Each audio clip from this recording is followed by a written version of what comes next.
Today, I am going to tell you exactly how I went from buying a pressure washing business for $26,000 to building it up, growing a team, almost losing everything, and eventually creating a business that can pretty much run without me. And this isn't a how to get off the truck video, okay? This is just my story and how I got started. And at the end of this video, I'm going to give you 3 things that you can do this week to grow your business, not motivational fluff, real tactical stuff that actually works. We're also doing a giveaway each month this year, valued at well over $5,000. The winner gets a year of QuoteIQ Elite, a year of our virtual call team, 5 QIQ custom video ads for your marketing, and 1 year of our AI website builder, budgetbuiltsites.com. The channel and comment down below, I want to win. And then we're going to announce the winner at the end of each month. But first, I do want to address something that I've heard dozens and dozens of times, and it's he doesn't even wash. Can't trust a guy who didn't grind it out on the truck. Must be nice to sit behind a desk while the rest of us do all the hard work. And the funny thing is, they're not totally wrong, but they're definitely not right. I didn't start like a lot of the guys in this industry. I didn't build it from scratch. I didn't start because I had no other options. I bought it. And yeah, some guys absolutely hate the fact that I bought an existing business. Like it disqualifies me from doing anything. But I didn't skip the work. I just started at a different point than a lot of people. And I still had to figure out every piece of it myself. So back in 2001, this is when it all started, I had a full-time job. I bought a pressure washing business, like I said, for 26K. I took out an equity line on my house to pay for it because we didn't have that kind of money just laying around to throw at a new business. My son, Mike, was about a year and a half old. And we just found out that my wife was pregnant with our second child. Now, she was working a full-time job. I was working a full-time job. Mike was in daycare full-time, and that sure wasn't cheap. And I really wanted to figure out a way to have her stay at home.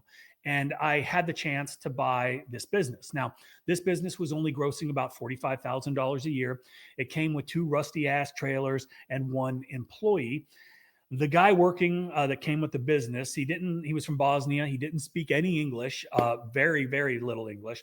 And all he did was, well, all the business did at that point was they cleaned sidewalks, dumpster pads, receiving areas at restaurants at night.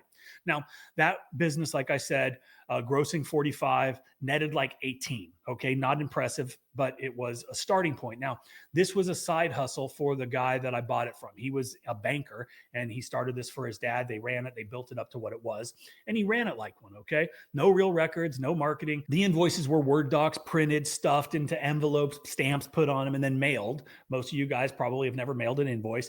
And it wasn't a great business, but it was good and I saw the potential. And after a few weeks of working at night with this guy, I had to make some changes. So I did have to fire him. And then it was just me out there. Okay. Working a full-time job during the day. I was a sales rep for a building products manufacturer selling hardwood plywood. And then I was pressure washing at night, right? The sidewalks, the dumpster pads, the receiving areas at restaurants. And I called it the route because it was the same places every single week, right? And we only had 3 nights a week from about 10 p.m. to about 4 a.m., which was tough with a little kid at home, a pregnant wife, and a full-time job. But I had a vision of what this could be. I started calling on other restaurants and started adding to the route. And now it was 5 days a week and I was getting exhausted, right? Eventually, I had to hire somebody. I had to train that person. And then I put him on the extra trailer. I didn't have an extra truck. So he was driving the work truck and I was pulling my trailer with my wife's Tahoe. Now, I kept selling customers. I kept going out and trying to get new business, and we kept growing. So I hired another guy who had a pretty good understanding of how things were done because he was the brother-in-law of the guy I bought the business from who was fired, which I bet was awkward at like Thanksgiving, but not my problem. But now I had 2 guys going 5 days a week, and all we were doing was commercial. That's it, right? And this was the first time I was able to actually focus on growing the business instead of just surviving in it.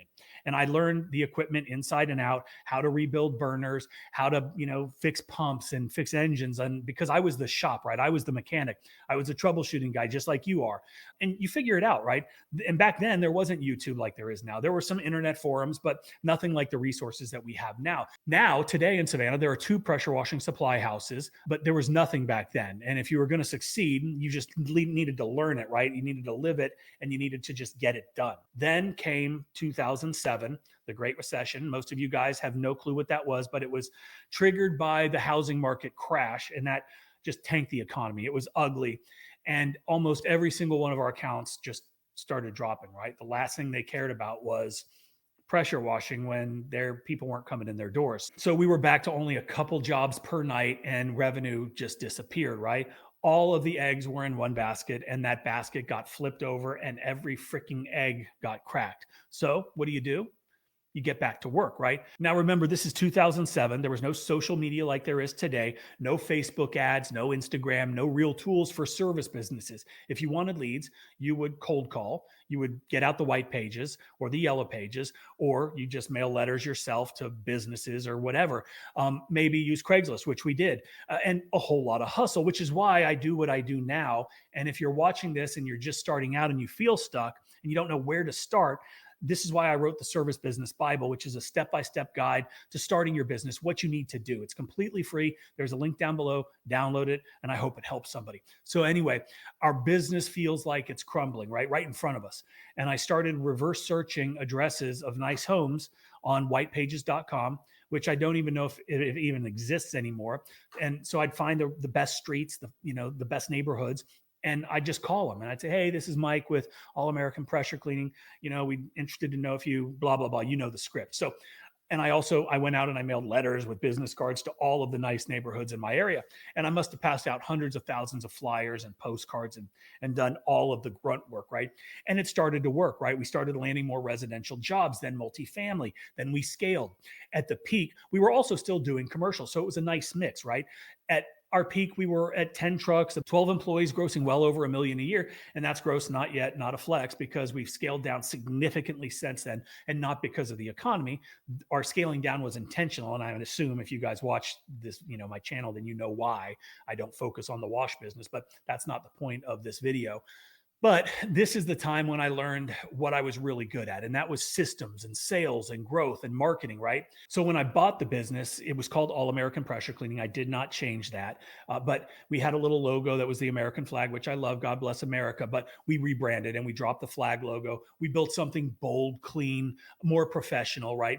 Something that will more memorable. And if you've been in the industry any amount of time, you've probably seen our logo. It is the most stolen logo, and I mean, my attorney has probably sent over 250 cease and desist letters over the past, 15 years.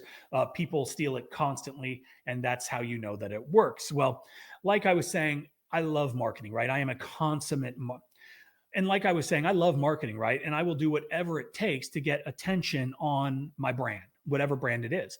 Some ideas work, some don't, but then you tweak them, you test them, and push them until they either do or they don't. And if they don't, what do? You just move on and you find out what's going to work and what's going to move the needle and what's going to drive the most traffic. But I'm relentless and I'm consistent and I don't stop, because branding means nothing if nobody sees it, and sales don't happen if nobody hears about you. And everybody that's watching this, you want more customers, right? You want to make more money. You want to grow your business. And if you want those things to happen, then you need to be seen. Your business needs to be seen. You need to be known.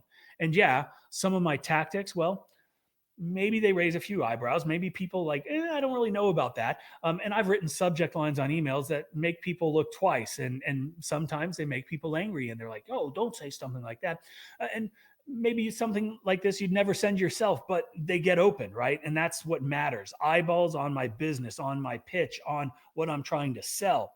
That is the goal of my business. That's the goal of every business. And I've created video ads that push the line of what's normal. And yeah, I see my own strategies and my own tactics used in my own markets, right? And that's great. I see people all over the country using the stuff that I made because it works, right?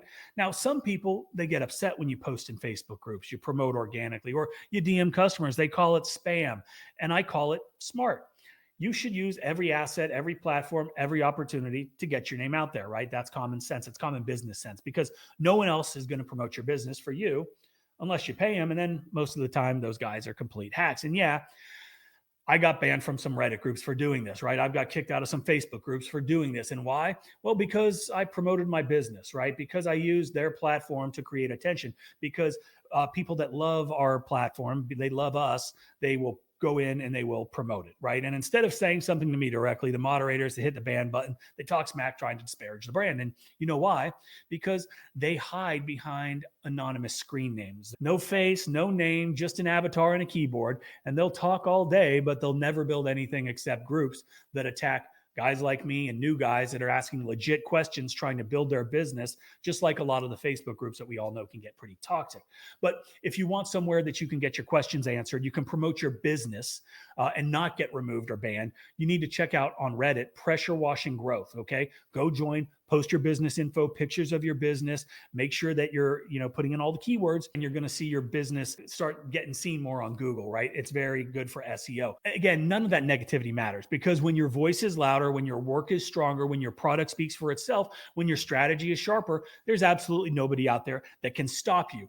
We use every platform in every business that we have, and I really suggest that you do the same thing, right? Facebook organic and ads, Google organic and paid ads, Nextdoor, Reddit, YouTube, TikTok. You need to be everywhere. Now, if there's a tension, we're there. And if that makes small-minded people mad, guess what? Too bad. Let them talk. And that talk is actually helping to promote your business, whether they like it or not, because they don't understand the algorithm and how it actually works. So bottom line, be loud, get your business out there any way that you can. And then, so like I was saying, we do all those things. We're working hard to grow the business, and it starts growing, right? And my focus was still on growing it at that point. And now you also need to remember that I was still working for somebody else during all of this. So I bought the pressure washing business. I was also a partner in a custom motorcycle shop called Jailhouse Choppers. I started the landscape maintenance business, which I scaled and eventually sold about 13 years in. So obviously my plate was full. I couldn't be out washing houses every single day. I couldn't be out mowing lawns every single day. I couldn't be in the shop building bikes every single day. But what I could do is I could manage those things, and things were going pretty good, right? Until they weren't. We did sell Jailhouse Choppers, which is a great thing, but that's a story by itself. But I did want to tell you what really changed everything for me. So in 2019, I got really sick. I had bilateral walking pneumonia, didn't know it until it was too late. And then every organ in my body shut down. Nobody thought that I was going to make it. I flatlined 2 times. Both times they told my wife to bring in the family just to say goodbye. I was in a coma for 30 days, and my wife, she had to come in and take over the business, right? And unfortunately, she walked into complete chaos.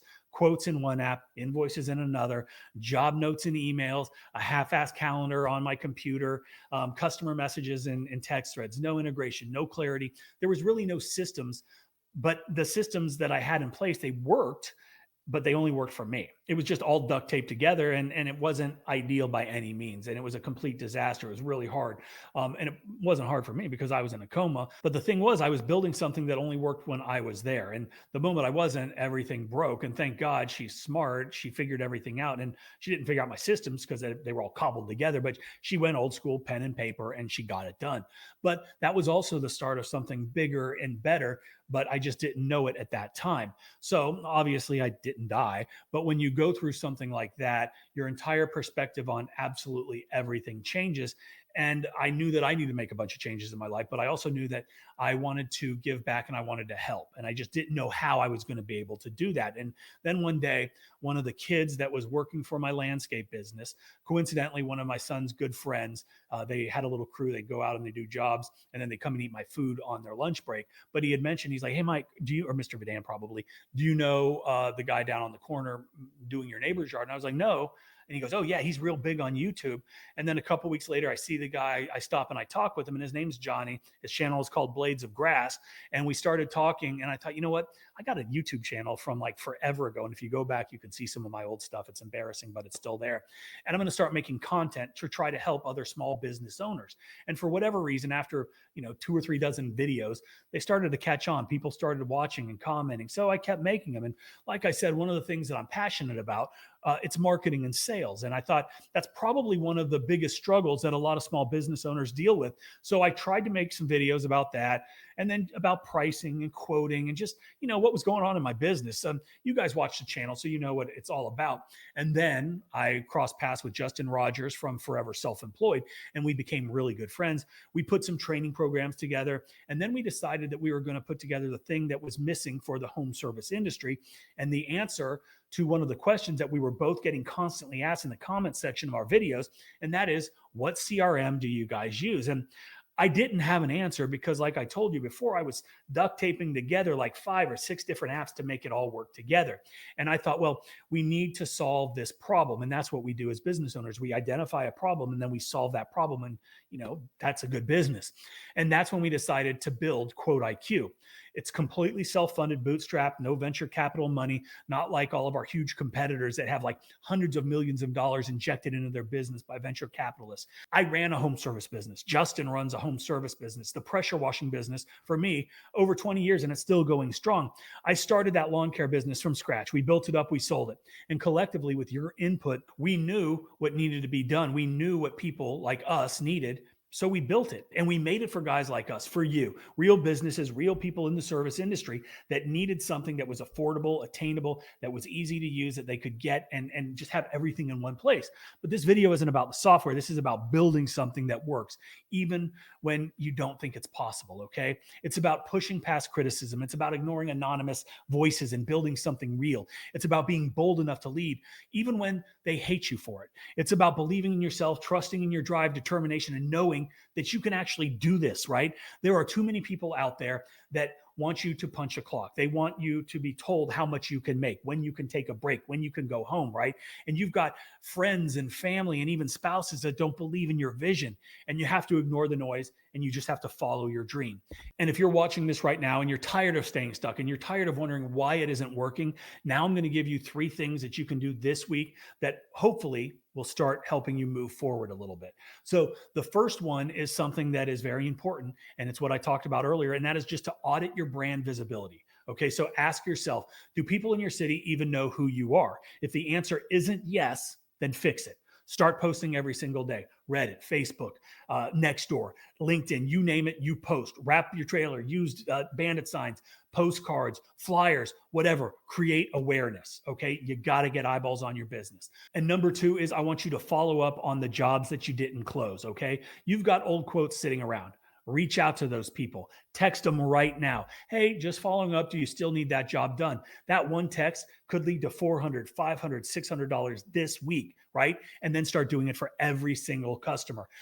Number 3 is you need to pick one platform, at least initially, and just go all in, okay? Whether it's Facebook, Google, Nextdoor, Reddit, it doesn't matter. Post daily, show pictures of your work, show videos, ask for reviews, build authority. And then when you get those reviews on Google, post them on Facebook, post them on Nextdoor, post them on Reddit. If you get reviews on Facebook, post them on Google, post them on Nextdoor, post them on Reddit. Most guys do nothing, and you doing something makes you stand out.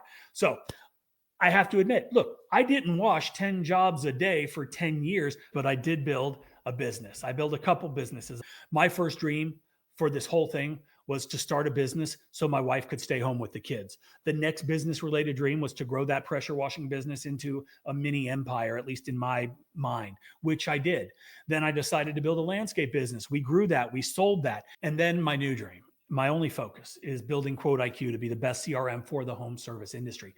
We are already the fastest growing CRM, and we want to continue to grow. We want to continue to get better, and we want to thank every single person out there that uses QuoteIQ to help run their businesses. So thank you very much. And yeah, I don't wash every day, but I am here to help you guys grow every single day, get better every single day, give you the training and the programs to elevate your business so you can do whatever you want to do, whether it's today or 10 years from now. So if you've made it this far, thank you. Kind of a strange video, but just my story and I wanted to tell it. But that's it. Hope you guys have a great day. Best of luck to you in your business. If you ever need anything, leave a comment down below. And if you want to try QuoteIQ, you can try it for 14 days for free at myquoteiq.com.